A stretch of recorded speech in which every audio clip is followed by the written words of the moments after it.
are these people? Collin, you brought this story. Well, you did, but I'm reporting on it.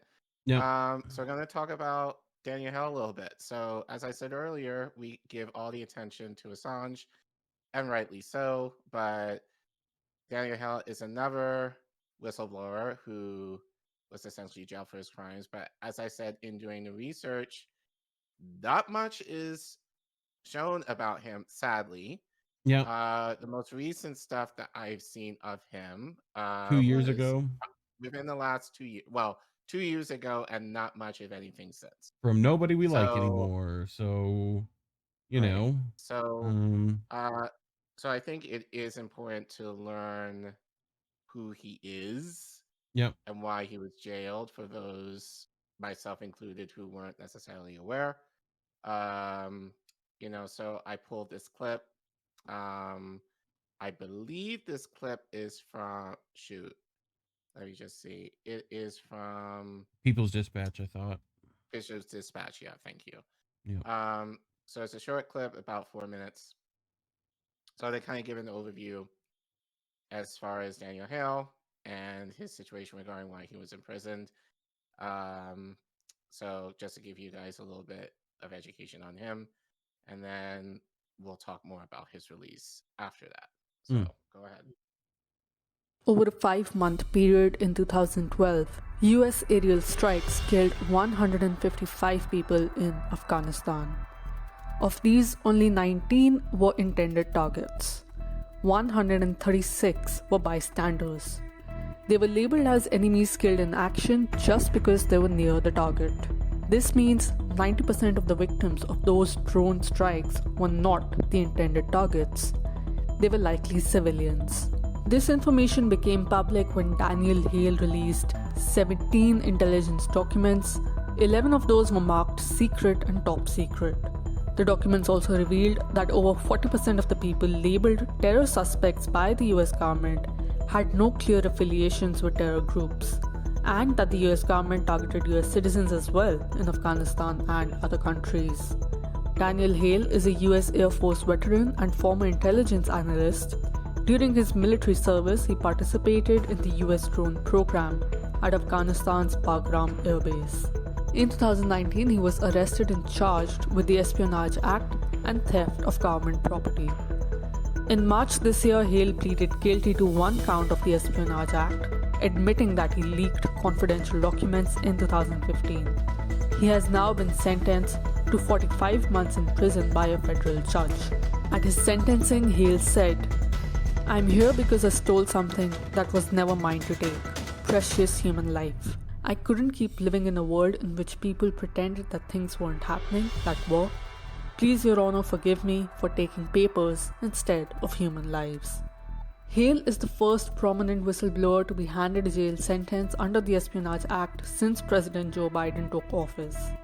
Documents released by Hale have brought to light the crimes committed by the US through its drone warfare. And he Then ran President a bunch Barack of bad Obama had boys. stated in 2014 that there had to be near certainty of no civilian casualties for a drone strike to be carried out. Hale, who provided intelligence for some of these strikes during his service, saw the operations to be quite different. Ahead of his sentencing, Hale's lawyers submitted an 11-page letter written by him in jail to the judge. Hale wrote, "Not a day goes by that I don't question the justification for my actions." He said that the strikes may have been permissible by the rules of engagement, but he did not believe that they were in any way necessary for the protection of the United States of America. He also argued that the war in Afghanistan had very little to do with preventing terror from coming into the US and a lot more to do with protecting the profits of weapons manufacturers and so-called defense contractors. Hale was indicted in 2019 around the same time as Julian Assange. He is among the 8 people who have been criminally prosecuted for leaking documents to the media under Donald Trump's administration. He was the 5th to be charged with the Espionage Act. His indictment and conviction have been sharply criticized by activists, anti-war groups, and rights organizations. Code Pink organized a demonstration outside the courthouse where the sentencing took place. They stated Hale had exposed the US government's criminal drone murder of innocent children and received a 45-month prison sentence. Edward Snowden called Hale one of the great American whistleblowers. The American Civil Liberties Union said, leaks to press in the public interest should not be prosecuted under the Espionage Act. Daniel Hale helped the public learn about a lethal program that should never have been kept secret. He should be thanked, not sentenced as a spy.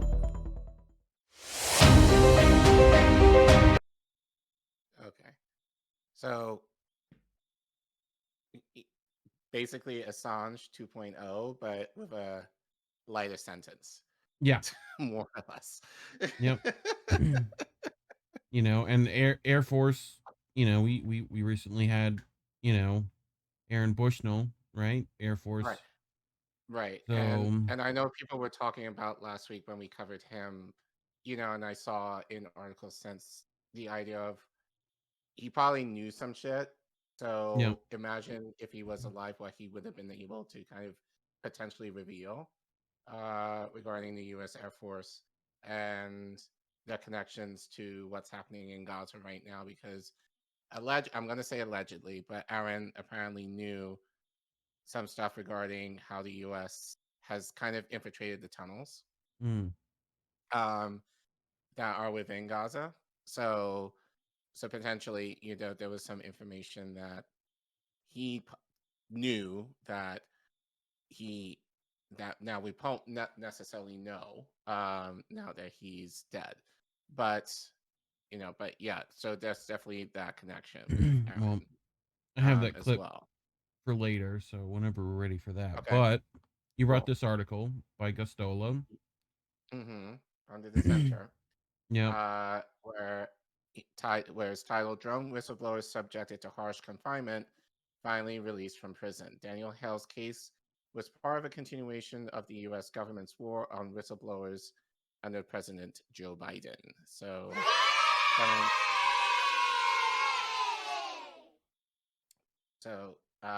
Kevin continues.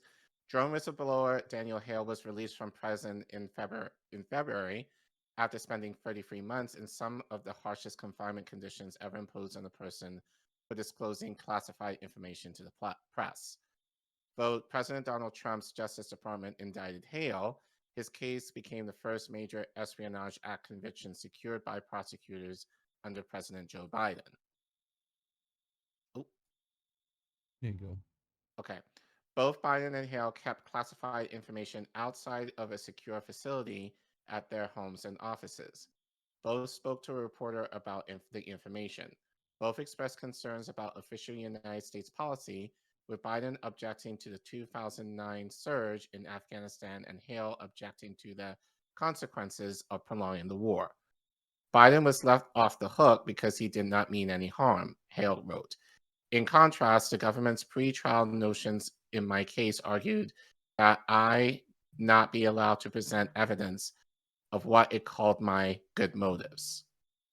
Afraid my motives might make me appear too sympathetic to a jury, I, like every other whistleblower before me, was rendered effectively defenseless because of a legal technicality in the way the law is written. Given no other choice, I was forced to plead out to avert a costly, unwinnable trial, Hale recalled. Hale was a signals intelligence analyst in the U.S. Air Force. He was deployed to Afghanistan and stationed at Baram Air Base, and Hale later worked as a contractor for a firm known as Leidos. His contracting job gave him access to documents on the U.S. military's drone program, which he shared with journalist and Intercept co-founder Jeremy Scotthill. What do we say about the Intercept when it comes to whistleblowing? Don't go there. Right. Go somewhere else. Just saying. Come to us instead. No, I'm kidding. Yeah, don't do that. There are much better people out there to go to. Right. But documents from the 2010s, which Hale revealed, brought attention to the sheer amount of civilian deaths caused by targeted killing operations. For example, during one 5-month period of Operation Haymaker in northeastern Afghanistan, nearly 90% of the people killed in airstrikes were not the intended targets. Hale also released a watch listing guidance document that showed more than 40% of the people in the U.S. government's database of terrorism suspects had no recognized terrorist group affiliation. The document helped Muslim Americans clear their names and forced the government to remove them from the no-fly list. On March 31st, 2021, Hale pled guilty to one count of violating the Espionage Act. The U.S. Justice Department had him jailed at the Alexandria Detention Center until he was sentenced to 45 months in prison on July 27th. The Bureau of Prisons transferred Hale to U.S. Penitentiary Moreland in Illinois in October. He was placed in a communications management unit, which prisoners nicknamed Little Guatemala, in the 2000s, as it was established by President George W. Bush's administration for Muslim prisoners. By putting Hale in the CMU, he was effectively cut off from the support network that came to his aid during his prosecution. The prison could prevent him from writing articles for publication or retaliate against him if he gave any journalist permission to publish his writing. Moore, a close friend and member of his support team, said in December 2021 that his communications were severely limited. Mir was his only contact during the first months that he was in prison. Hale was only permitted 2 15-minute calls per week, and anyone he contacted had to be approved by the BOP. All phone calls were monitored in real time by the FBI, and any letters or reading materials sent to him was scanned. I wrote a couple of letters to Hale. A copy of my first letter, which I mailed in November 2021, was not shared with him until nearly a year later. I received a reply from Hale before the end of 2022. In early last year, I sent a second letter. I had no idea if Maryland prison administrators shared the file with Hale.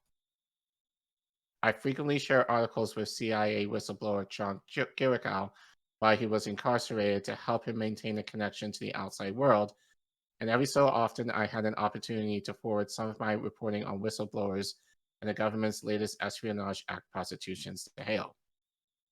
Until Pentagon paper whistleblower Daniel Ellsbury was gravely ill from pancreatic cancer, Hale spoke with Ellsberg every Sunday.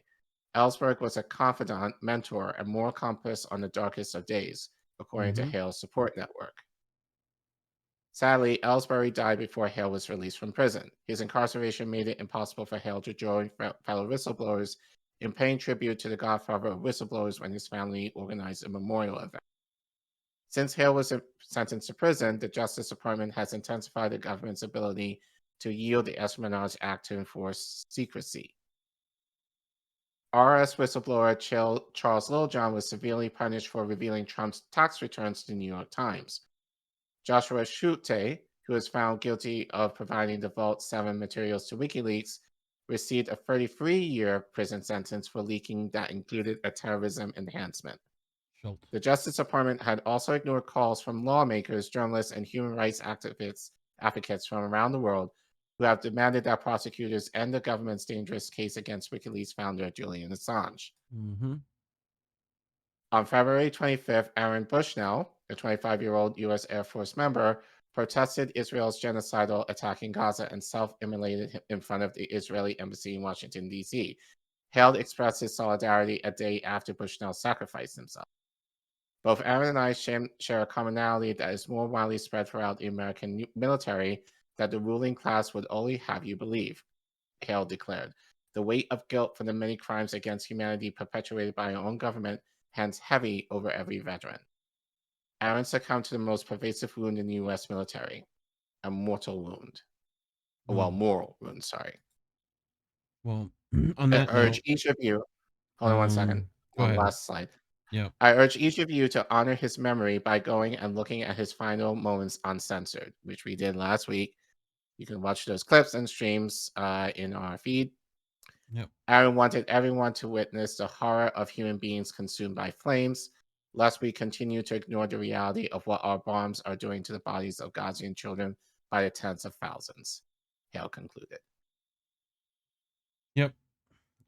Which I brought this from Ford Fisher, who was there on the scene, as were you, I do believe. So this was at the memoriam for Bushnell, And this lady has something to say about it. Hi, everyone. My name's Danica, but I am not speaking on behalf of myself tonight. I'm speaking on behalf of Daniel Hale, who was an Air Force veteran who was sent to prison for whistleblowing on the U.S. drone program. Greeting, friends and comrades. I express the utmost solidarity and humble respect for our fallen comrade, Aaron. Both Aaron and I share a commonality that is more widely spread throughout the American military than the ruling class would have you believe. The weight of guilt for the many crimes against humanity perpetrated by our government hangs heavy over every veteran. Aaron succumbed to the most pervasive wound in the U.S. military, a moral wound. I urge each of you to honor his memory by going and looking at his final moments uncensored. Aaron wanted everyone to witness the horror of human beings being consumed by flames, lest we continue to ignore the reality of what our bombs are doing to the bodies of Gazan children by the tens of thousands. God promised Noah the fire next time. Aaron's stunning bravery is prophecy fulfilled. Upon the ashes of the old world, we shall build the new one.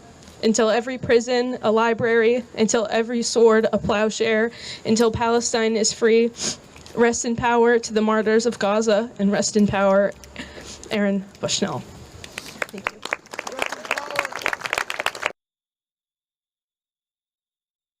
Yeah. So,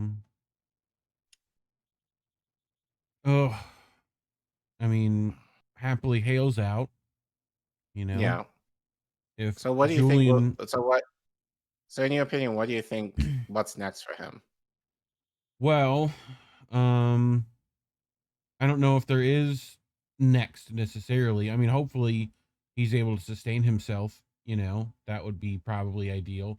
I know that's difficult getting out of prison to do, um, especially when you have, you know, felony charges or whatever. What was he charged with again? Espionage, right? Right. So, um, yeah, I mean, I don't know who hires you after that, but you know, right now with the way Julian's going, um, you know, I imagine more Daniel Hales might go the way of Aaron Bushnell, you know? So, Right. uh, you know, who knows? You know, I definitely think he's important, so, you know, glad he's out of there. He shouldn't have been in there in the first place. So, but, you know, also hard to Right. trust people after they've been tortured by the US, you know. It's just so weird that you could be charged for essentially telling the truth. Yep. And in our country, that's a problem. Mhm. So yeah, it's just kind of a mind fuck that's where we are. Like, and we preach, I think, just in society, at least the truth will set you free, and not in this case, not unless if you're a journalist or apparently if you're involved in the military, like Yep. the truth can have you dead, literally dead. So it's just a shame that um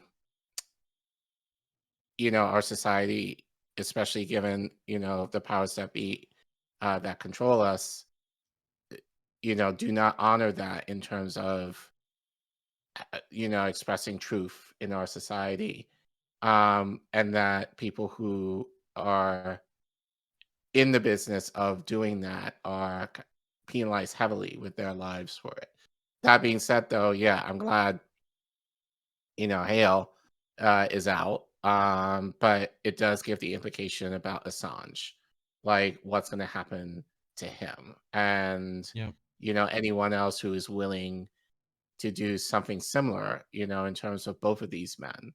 What are the implications moving forward in terms of, now that Hale is out, but Julian Assange is still in jail and possibly extradited, and they're killing him, slowly, in Belmarsh right now. Like, what's the implications Yeah. for him? Well, and then anyone else who is there's a willing to do mantis in so. chat. That is why INN and other channels are censored for telling the truth. It's why we're Yep. demonetized as well. That's why we're demonetized. That's why we're Right. heavily suppressed. So we have to do Um, things like this, where you scan a QR code and you donate to us on Ko-fi if you want more truth like this. You can also go to code-fi.com/Indie News Network. You can also like and subscribe, hit share, comment, help get INN to 2K. It's very useful. The more that number goes up, harder YouTube has of, blocking us out. So appreciate you if you're doing these things.